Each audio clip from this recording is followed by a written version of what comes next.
Morning, day 4. It's about 8:30. Got an earlier start because we've got stuff to do afterwards. We've got to go and put a training session on for the kids. Don't know how I'll do that, but we'll work it out. Might have to wheelchair myself onto the pitch.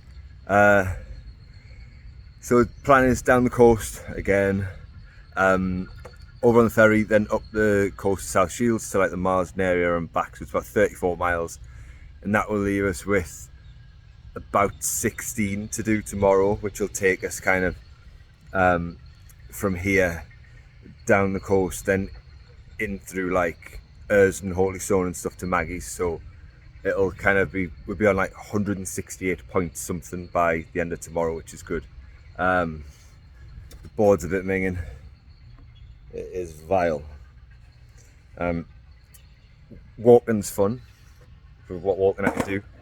The sooner we get this bit done, the better. So I'll see you soon. The first 1.5 miles in, it's hard getting going this morning. Everything that hurt yesterday, that had kind of, I mean, it still hurt, but obviously it wore off as I was on the board. It's just come straight back. That blister's just in the worst place as well. But hey ho, we've just got to get on with it. It's a nice day. Hopefully it stays this way. I don't think it's forecast to rain, so that'll be quite nice. So just heading through Ridley Park now. It's taken a little bit longer to get here, about a minute slower than the other days.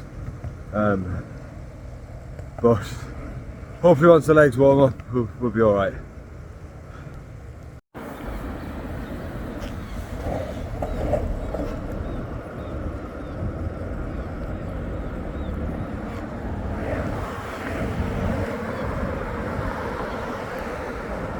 They don't look fun.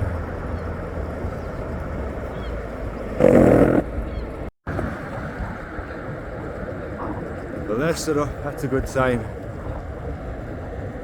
So this is easily one of my least favourite bits. And you're just navigating around the potholes, the sticks, all the pebbles and all that sort of stuff, and it's kind of, you've got to go fast enough to get over them. But then you run the risk that if you go too fast and you don't get over it, they're going on your face. So yeah, I'll be glad to see the back of this bit. And then we head down onto the seafront down there, which is a little, well, it's a lot nicer to be fair.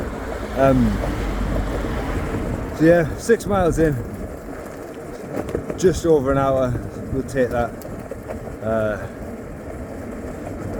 Let's head towards the ferry. So I've made it to Priory. I'm not gonna lie, it's really hard going today.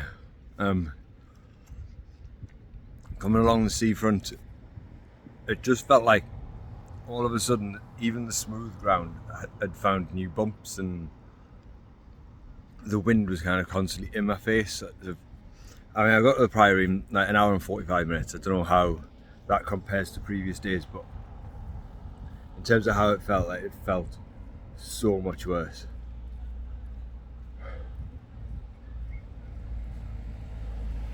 I think today is going to be one of them where it's just get it done. Just get it done. Sit and have some food, and then head the ferry. And yeah, I'll see you soon. Made the ferry. There it is coming in. 2 hours 20. So fingers crossed we can make some good time around Shields, then get back and do that slog again.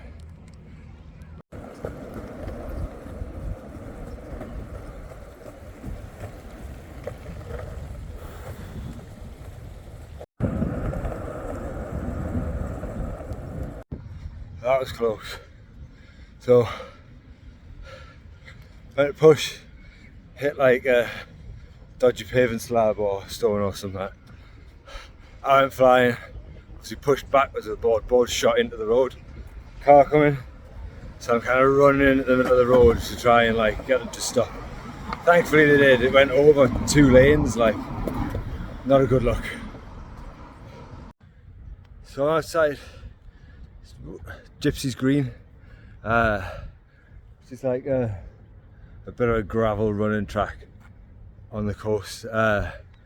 This is where I used to run for South Shields Harriers, and also where my mum, the coaching courses that we used to get sent on and stuff like that. One of them was here, and she always used to kind of keep going back to the goalkeeper one, and how years later it paid off when I eventually started playing in goal.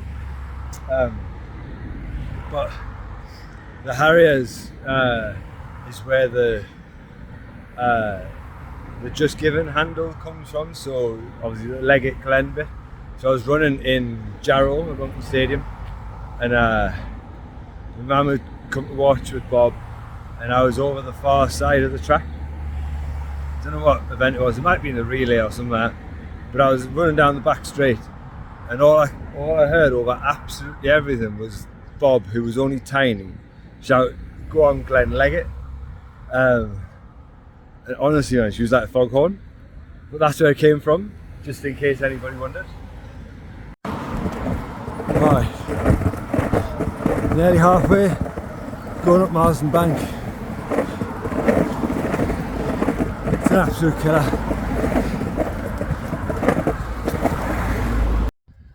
Alright, nearly here. So, I'm at the top of, when we were kids, what we called the Black Path, so forks at the top. We lived down that end. It's obviously called the Black Path for obvious reasons. But when we were kids, it was all just flat grass. We used to play football, and it seemed huge, like running from, where are we? That street there, where we lived, to the top of this, felt like you were running miles. It feels so small. And this side there was a school where we used to kind of go and jump the fence and go and play football in there and stuff as well. Right, let's go and head back down to where we used to live. So there it is. That was where we lived as kids. Number 53. We had next door that way, we had there was a little old lady called Gertie who was lush. She was a really, really lovely woman, but I accidentally smashed the glass out of her side door there playing football. It's the one and only time I've ever been grounded. I got grounded for a day, and then I think I did my mum's head in, so I was out by tea time. But that house there, there's two kind of things that really, really stick out. One of them is a bouncy castle in the living room, so where that window is there. We had a bouncy castle in there because the weather wasn't good, and I think it was Cam's birthday, and he wanted a bouncy castle, so we had a bouncy castle in the living room. It filled the place. And then our bedroom upstairs, I think it was over the back, had a Teenage Mutant Ninja Turtles mural painted on it by somebody, because I don't think you could get Turtles wallpaper. Yeah, and then that square there, we used to play kind of games there. That curb is where Cam fell over and broke his nose. So, lesson, don't run with your hands in your pockets, because it hurts if you hit the curb. And then up that end, there was like a load of kids lived up there, and we kind of played up there as well. Again, the street seemed huge, but now, like, as you can see, you can only get, like, if there's a car park, the other cars have to mount the pavement to get out. It's so weird how small things seem when you grow up. It's mad. It's good though. So just had a little visitor. Cam came along. I said pulling away. We've just been chatting about kind of different memories and things like that, and stuff that house represented and things. And there's a couple of things came up. So along the lines of the whole Buzzy thing situation. So my mum always used to tell the story about how I was playing out in the street, and these are her exact words were, I heard a blood-curdling scream. She always used the term blood-curdling to added effect. So she came sprinting out to see what it was, and there's me going, it was a fly. In my defence, it was massive. It was like a pigeon-sized fly, as I remember it. And the other little thing that's just come up is a bit of a confession. So the kitchen was on the corner, and when I'd be making cereal or whatever else, I had the sugar out. Bob used to come in. She was only a toddler, and I remember just used to every so often feed her teaspoons of sugar because she liked it. So Bob, if you're watching, soz. But in my defence, he did like it. So we're now, that's halfway. So it's head up back along the coast of Shields, along the ferry, up the coast to Blythe. It's a bit cold. It feels like it's going to rain, so we'll try and get it done as quickly as possible.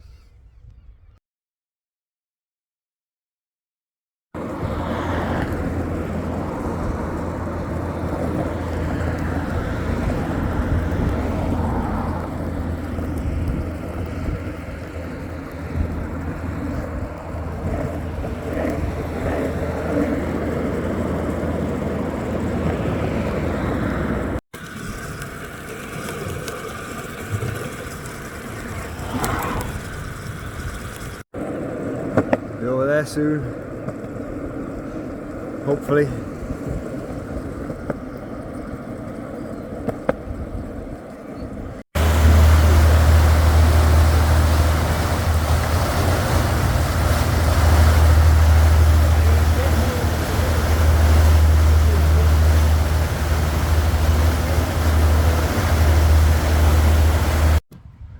How lush are people, man?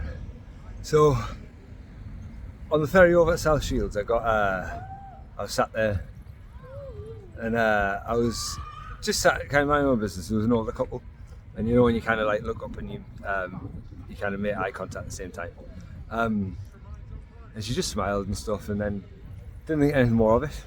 On the way back over, the same couple were on the ferry, and as we were getting off, she said, "Did you enjoy your trip over?" And I said, "Well, I've had better."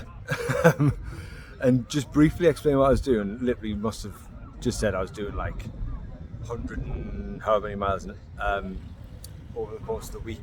And her husband was like, it's a great cause, that's a great cause.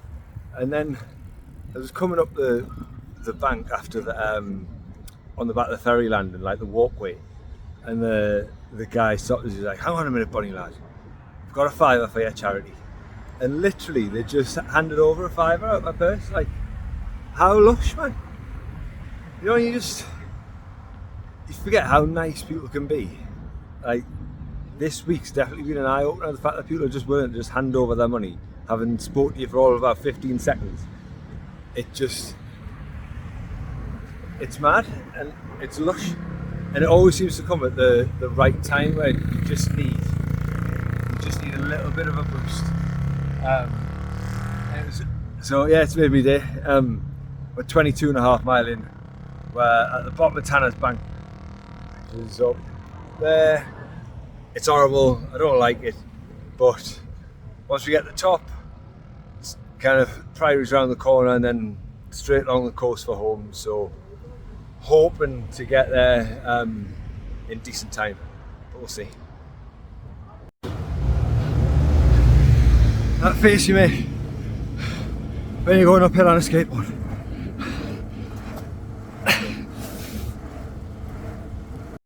Look who's here.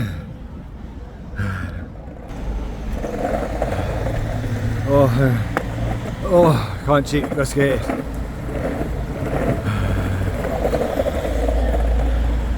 Hi. Hi. Are you alright? Yes. This is good. Oh.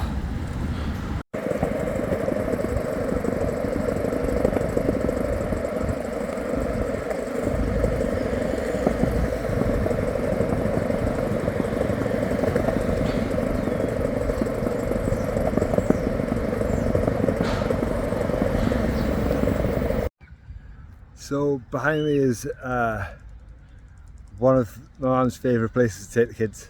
So whenever it was nice and she had Scarlett, or even if she had Scarlett Foster, she'd bring them down here to the park behind me. And I'll never forget, there's I'm sure I came along to meet them and Scarlett was in the water. She didn't have a costume or anything like that, so as mums do, you make do. Dressed up into knickers, having an absolute whale of a time. And then usually from here, she'd head round the corner where I'm going to show you in a second. So let's head round there. Right, so here's the other place.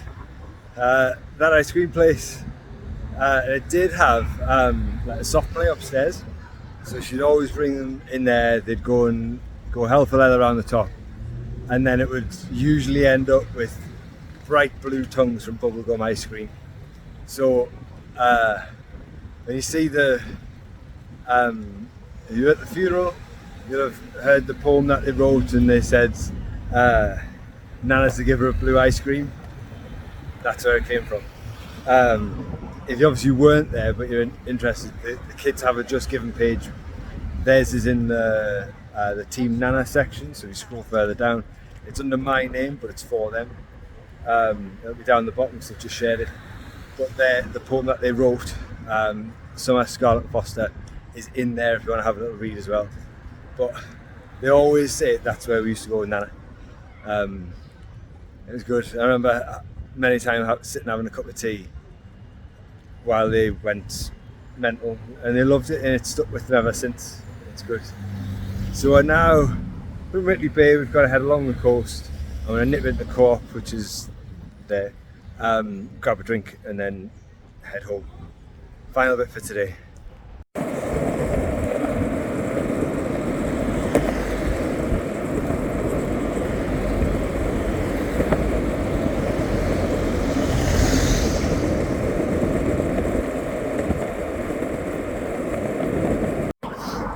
So on the wrong, so only last 3 and a bit miles, so it's not too bad.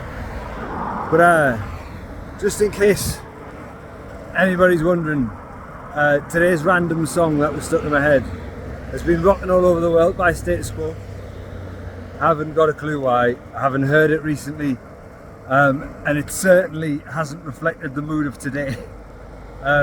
Today has been rough, but yeah, just in case you're worried. La la la la, here we go, rocking all over the world. I'm singing all the way home. I'm nearly done. Apologies for the singing.